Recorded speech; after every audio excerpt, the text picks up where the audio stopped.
Good morning. Thanks for joining us. I'm Caitlin Francis. News this morning, police are investigating an armed robbery in Lynchburg. They say it happened around 10:30 last night at the Sunrise Food Mart on the 1200 block of Campbell Avenue. Take a look. These are some surveillance photos. You can see a man with a piece of clothing covering his face. Police say he showed a knife and then stole cash while another man was waiting outside the door. Both men ran from the scene.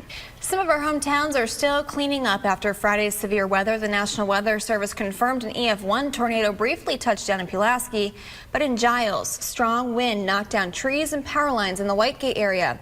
And at the intersection of White Pine Road and Flat Hollow, more damage. No one was hurt and no structures in that area were destroyed. And in Bedford County, a separate storm killed a horse on a farm in Manita, tore the roof right off a barn. Take a look at this. This is Spring Valley Farm. Farm workers say there were 10 riders on the property at the time the storm blew through. They were able to get inside quickly, but the roof blew off a section of the stable, hitting 2 horses, killing one of them instantly. The farm has hundreds of acres of property with hundreds of animals.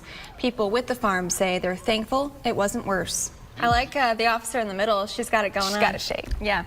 All right. It's that time of year when kids all across our hometowns are heading back to school at Natural Bridge Elementary. Those students had something special for their open house. WDBJ7's Bruce Young has a story. I mean, basically, it's the equivalent. I wonder if they can make a Catterday t-shirt for me. Hey, that would be kind of cool. And they put their name on it and everything, so you know you make your shirt. That's pretty cool. Love that story.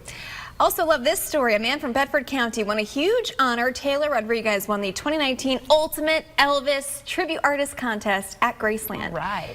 The winner of the competition, he receives $20,000 and a contract to perform with Elvis Presley Enterprises Incorporated. He'll be headlining a concert tonight at Graceland. That's like the motherland for all Elvis fans. Absolutely. I've always wanted to go. And that's cool. His house is basically a museum. It's a nice outfit. I mean, I like those collars. You're going to bring him back? Yeah, I think and if you ever meet Taylor, he's very genuine in how he performs. It's pretty amazing. Yeah.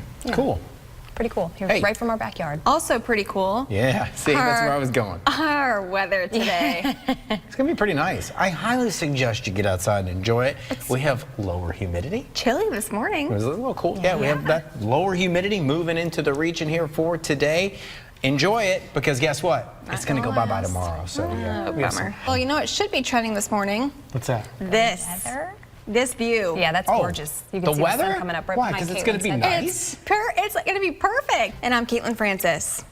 2 years ago in Charlottesville, white supremacist James Fields Jr. rammed his car into a crowd of demonstrators who were peacefully protesting against the white nationalist Unite the Right rally. Fields killed Heather Heyer and injured dozens more. Our Washington correspondent Alana Austin reports on efforts to stop such hate crimes. We're going to take a quick turn to our forecast with meteorologist Christian Johansson. Good morning, Christian. Good morning. We are off to a much different start than I think we've felt in quite some time. You got a gorgeous sunrise behind you, and it's actually chilly. I know you've been saying it all morning already, and we're what, 37 minutes into our newscast?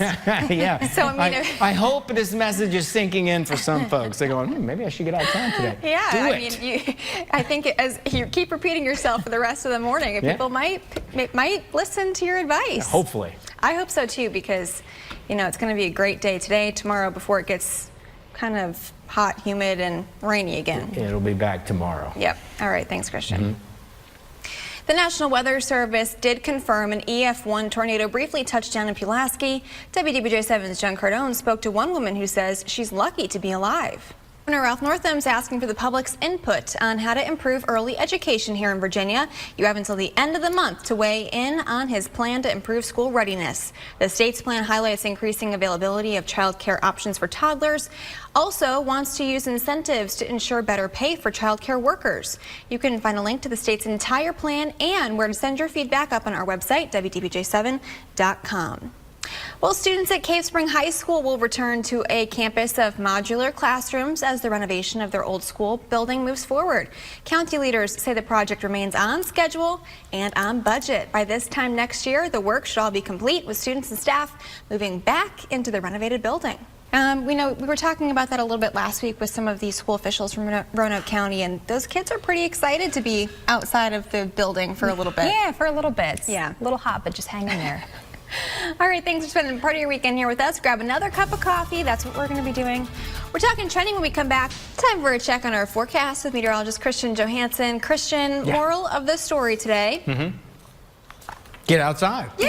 Oh, I thought you were going to say it.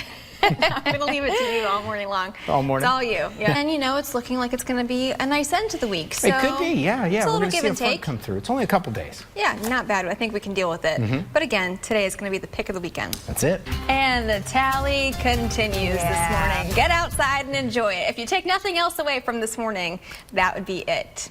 It's a great morning. It really is. Yeah, thanks for staying with us here on your Sunday. I'm Caitlin Francis. We have breaking news this morning in Roanoke where a truck is on fire outside of a Hardee's. Take a look at this video sent in to us to the newsroom by Mike. You can see flames there coming from the truck, fire trucks passing by. This is all at the Hardee's on Plantation Road in Northeast Roanoke. No word right now if anyone's injured. This is still developing. Make sure you stay with us for updates. Look at those moves they all got. That's right. Those officers are getting down. The get up. All right. Hey, welcome back. It's time for Pet Stories. We have Denise Hayes here with us this morning from the Roanoke Valley SPCA, and this is Wonder Man. I had to do that for, I mean, he's like, please, lady, put me down. But I felt like it was appropriate for his name. He's very dignified cat. So we've had lots of black kitties in here recently. Yep. We've talked about it a lot because they're the last ones to get adopted. I don't get it. All right, let's take a look at what's trending this morning. Today is National Sons and Daughters Day. Mark the day by hanging out with your kids or give them a call. Tell them why they're so special to you. If you're not a parent, you're still a son or daughter, so maybe give your mom or dad a call. And it's been 5 years since actor Robin Williams killed himself. The Academy Award winner committed suicide on August 11th, 2014 at his California home. After his death, his widow revealed Williams struggled with depression and anxiety. He'd also been recently diagnosed with Parkinson's. Williams was best known for his roles in Mrs. Doubtfire, Good Will Hunting, and Aladdin. And finally, People is reporting Miley Cyrus and Liam Hemsworth are splitting up after being married for a whopping 7.5 months. A rep for Cyrus told the publication the two have agreed to separate.